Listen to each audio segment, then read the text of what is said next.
ఇటీవల Ghibli style ఇంటర్నెట్‌ని ఊపేస్తుంది. Open AI తన తాజా అప్డేట్ ద్వారా మన ఫోటోల్ని గిబ్లీ యానిమేషన్ స్టైల్‌లోకి మార్చే అవకాశం కల్పించింది. ఇది సోషల్ మీడియాలో వైరల్ అవుతుంది. కానీ అసలు గిబ్లీ స్టైల్ ఎలా పుట్టింది? దీని వెనుక కథ ఏమిటి? ఈ రోజు మనం స్టూడియో గిబ్లీ మహోన్నత ప్రయాణాన్ని తెలుసుకోబోతున్నాం.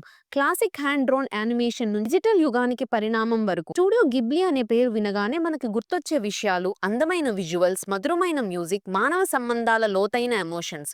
1955లో హయో మియాజాకి, ఇసో తకహాతా మరియు తోషి సుజుకి కలిసి ఈ స్టూడియోని స్థాపించారు. మానవ సంబంధాలు, ప్రకృతి అందాలు మరియు మాయాజలం కలిసిన ప్రపంచాన్ని గిబ్లీ మనకు అందించింది. ఈ పేరు ఒక ఇటాలియన్ విమానం నుంచి వచ్చింది. దీని అర్థం ఒక కొత్త గాలి తేవడం. మియాజాకి తన సినిమాల ద్వారా యానిమేషన్ ప్రపంచంలో కొత్త గాలి తీసుకురావాలని అనుకున్నారు. ఈ సినిమాలో హస్తకళ కీలకం. ఒక్కో ఫ్రేమ్ కష్టపడి ప్రేమతో హ్యాండ్ డ్రోన్ చేయబడింది. మియాజాకి ఎప్పుడూ డిజిటల్ టెక్నాలజీని పూర్తిగా అంగీకరించలేదు. ఆయన హస్తకళలోనే ఆతృతను, భావోద్వేగాన్ని బంధిస్తారు. అందుకే గిబ్లీ సినిమాలు మన మనసును తాకుతాయి.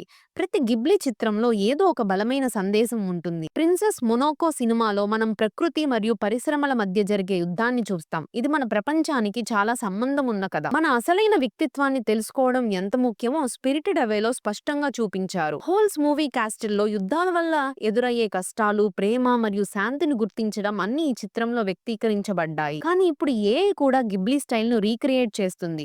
ఏఐ ఇప్పుడు ఫోటోల్ని గిబ్లీ స్టైల్లోకి మార్చగలుగుతుంది. కానీ AI never holds a soul.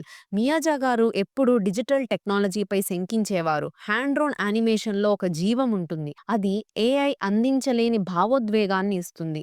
Ghibli సినిమాలు కేవలం జపాన్కే పరిమితం కాకుండా ప్రపంచవ్యాప్తంగా ఎంతో మంది అభిమానులను సంపాదించాయి. టొటోరో ప్రతి చిన్నారికి పరిచితమైన పాత్రగా మారింది. స్పిరిటెడ్ అవే అకాడమీ అవార్డు గెలిచిన మొదటి Japanese animated movie. Ghibli museum, theme పార్కులు ఎంతో మంది సందర్శకులను ఆకర్షిస్తున్నాయి.